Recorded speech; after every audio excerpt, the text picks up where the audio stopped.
गुरुपुरारी पौर्णिमेच्या आपल्या सगळ्यांना मनापासूनच्या शुभेच्छा व्यक्त करत असताना आज तुलसी विवाह देखील आहे आणि त्यानिमित्ताने तुलसी विवाहाच्या सुद्धा आपल्याला मनापासूनच्या शुभेच्छा। आधीच्या वक्त्यांनी आपल्याला सांगितलं की आपलं आजच्या दिवसाचं महत्त्व आणि आजच्या कार्यक्रमांचं महत्त्व, आणि मला वाटतं आपली संस्कृती अशी आहे की आजपर्यंत कोणताही सण वैज्ञानिक दृष्टिकोन न ठेवता साजरा आपल्या संस्कृतीने केला।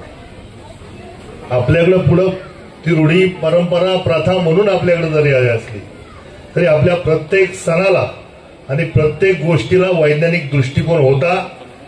तो फक्त आपण सर्वसामान्य लोकांपर्यंत न नेता त्यांनी त्याला अध्यात्माचा टच दिला आणि सर्वसामान्य लोकांनी ते अंगीकार केला। एक साधं उदाहरण मी कालही दशक्रियेमध्ये सांगितलं, आजही सांगतो। कालच एकादशी आपली कार्तिकी एकादशी झाली आणि कार्तिकी एकादशी हा जवळजवळ 36 तासाचा उपवास आपल्याला सातत्याने होतो। आज संध्याकाळी आपण उपवास चालू करतो। आज संध्याकाळी एकदा जेवल्यानंतर दुसऱ्या दिवशी संपूर्णपणे आपण दिवसभर उपवास करतो आणि तिसऱ्या दिवशी सकाळी आपण तो उपवास सोडतो।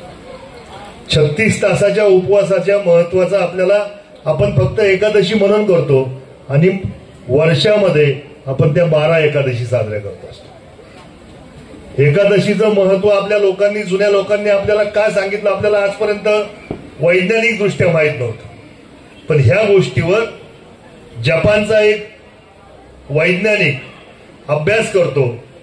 तो 36 तास उपवासाची थेरी मांडतो आणि ह्या 36 तास उपवासाच्या थेरीला नोबेल पारितोषिक 2019 साली मिळतं आणि मला वाटतं हे आपल्या आध्यात्मिक संस्कृतीचं महत्व आहे।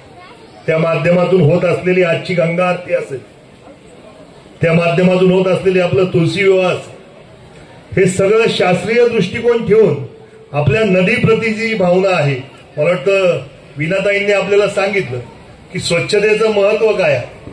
नदी स्वच्छतेचं महत्व तर त्याच्याहून जास्त आहे आणि ताईंच्या माध्यमातून, स्वातीताई दीक्षित असतील यांच्या माध्यमातून खरं तर नदी सुधारणाचा जो कार्यक्रम आपला चालू झाला त्या माध्यमातून गेली अनेक वर्षापासून नदी स्वच्छतेसाठी ही सगळी मंडळी काम करत असताना यांचं मार्गदर्शन आपल्याला सातत्याने लाभतं। आपल्याला आठवत असेल की राजेंद्र सिंह राणा ज्यांना मॅगेसेसे पुरस्कार आहे ते नारायणगाव मध्ये येऊन आपल्या नदी स्वच्छतेसारख्या कार्यक्रमाचं उद्घाटन करतात आणि मला वाटतं हे आपलं भाग्य आहे की अशी विभूती आपल्या नारायणगावमध्ये येणं आणि त्यांनी आपल्याला हा नदी स्वच्छतेचा मंत्र देणं, मला वाटतं ही आपल्याला खरोखर एक महत्वाचा संदेश देऊन आपल्याला गेले।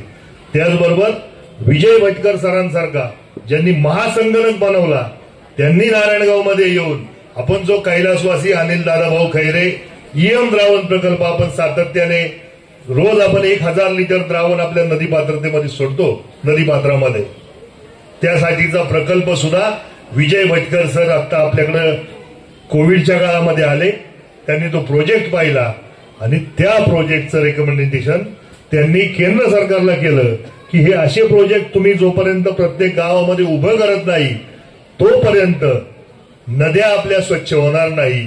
आणि मला वाटतं नदीच्या आरोग्यातच आपलं आजचं आरोग्य आहे, नदीच्या आरोग्यात आपलं आजचं आरोग्य आहे। आपण काही वर्षापूर्वी पाहिलं, मला वाटतं आम्ही शाळेत जात असताना हे झिऱ्याचं पाणी, इथलं नदीचं झिऱ्याचं पाणी आम्ही प्यायचो शाळेत जाताना, तोपर्यंत आपण आपली ड्रेनेज लाईन नदीपात्रामध्ये सोडली नव्हती। पण जेव्हापासून नदीपात्रामध्ये संपूर्ण हा देशाचा प्रश्न आहे, फक्त नारायणगावचा प्रश्न नाही, आणि त्या माध्यमातून होत असलेला खरं तर ज्या दिवशीपासून आपण पात्रामध्ये आपण आपली ड्रेनेज लाईन सोडली तेव्हापासून संपूर्ण भारतभर कॅन्सरचं प्रमाण मात्र वाढत चाललं आणि म्हणून खरं तर नदीमध्ये काम करणं आपल्याला गरजेचं आहे। मला वाटतं वीणाताईंनी आपल्याला 2-3 मंत्र दिलेत।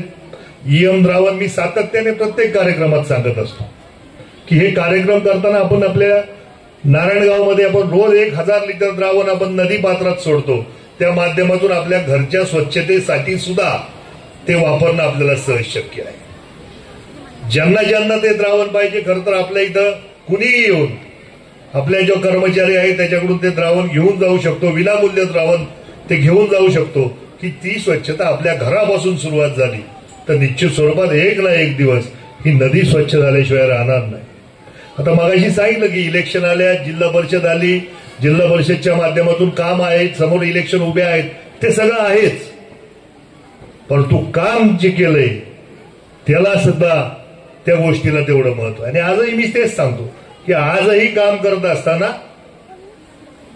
सौभाग्यवती असेल, घरातली मंडळी असतील, मित्र परिवार असेल, नारायणगावकर असतील, ह्या सगळ्यांनी पाठिंबा दिला म्हणून आपण एवढं मोठं काम आज उभं करू शकतो.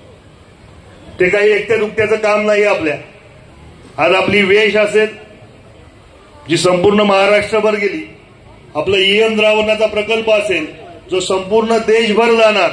मी आज सांगतो तुम्हाला, हा ईएम द्रावणाचा प्रकल्प हा आपल्या संपूर्ण देशभर गेल्याशिवाय एक ना एक दिवस राहणार नाही. आणि त्याची सुरुवात नारायणगावात झाली म्हणून प्रत्येकाला आपल्याला त्या गोष्टीचा अभिमान असल्याशिवाय मी हे राहणार नाही, हे मी तुम्हाला आज निश्चित करतो. कारण वेगवेगळ्या प्रकारची कामं करत असताना आज पर्यावरणाच्या दृष्टीने सुद्धा काम करतो आपण. दीपक भाऊ, आपण आध्यात्मिक काम तर करतोच, पण अध्यात्माला विज्ञानाची जोड देऊन काम केलं ती मोठं होतं.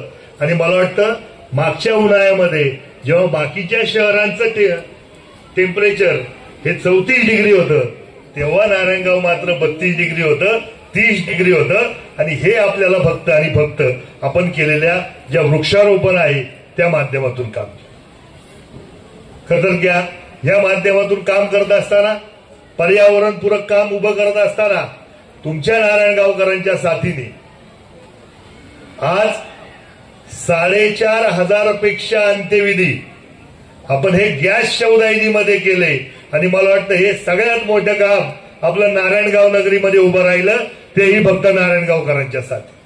आज 4,500 अंत्यसंस्कार करत असताना एका विधीला जवळजवळ 400 किलो सरपण लागते. मग 4,500 गुणिले 400 किलो हा एवढा मोठा प्रचंड पर्यावरणाची हानी होण्यापासून आपण हे सगळं रोखण्याचा प्रयत्न आपण नारायणगावकरांच्या साथीने केला. 4,500 गुणिले 10,000 रुपये एका अंत्यविधीचा खर्च आहे हो. पण ग्रामपंचायत नारायणगाव एकही रुपया, कारण तुमच्या सहकार्याने जर पर्यावरणाचं एवढं मोठं काम उभं राहत असेल तर मग सर्वसामान्य नागरिकांना सुद्धा त्यातून काहीतरी बेनिफिट आपल्याला देता आला पाहिजे. म्हणून एकही रुपया आपण अंत्यविधीचा घेत नाही. प्रत्येकाच्या दुःखामध्ये पोहोचायचं काम आपण ग्रामपंचायत ह्या माध्यमातून करत असतो. अशी एक ना अनेक कामं आपण सातत्याने करतोय आणि सातत्याने काम करत आलोय आणि काम करत राहणार. ह्या एकाच उक्तीप्रमाणे कालही आपल्याबरोबर होतो, आजही आहे आणि उद्याही राहणार आहे. खरं तर आजच्या या त्रिपुरारी पौर्णिमेच्या निमित्ताने पुढच्या वर्षीचं एक दीपक भाऊंनी एक संकल्पना मला सुचवली की आपण पुढच्या वर्षी आकाशकंदील बनवताना हे आपण आपल्या घरी बनवा आणि त्याचं प्रदर्शन, त्याचं एक चांगलं स्पर्धा आपण ह्या ठिकाणी मांडू. आणि पुढच्या वर्षी येत असताना त्रिपुरारी पौर्णिमेच्या कार्यक्रमाच्या निमित्ताने एक आगळं वेगळं प्रदर्शन सुद्धा आपल्याला निश्चित स्वरूपात बघायला मिळेल. अशी एक ना अनेक कार्यक्रम करत असताना आपल्या सगळ्यांचा सहभाग आणि आपल्या सगळ्यांचा प्रतिसाद हा सातत्याने मला मिळत आलाय आणि म्हणून खरं तर आजपर्यंतचं काम करू शकतो. इथून पुढेही तुमचा कृपा आशीर्वाद असाच राहू द्या. आजच्या कार्यक्रमाच्या निमित्ताने आपल्या सगळ्यांना त्रिपुरारी पौर्णिमेच्या आणि तुळशी विवाहाच्या मनापासूनच्या शुभेच्छा व्यक्त करतो. थांबतो. जय हिंद, जय महाराष्ट्र, जय शिवराय.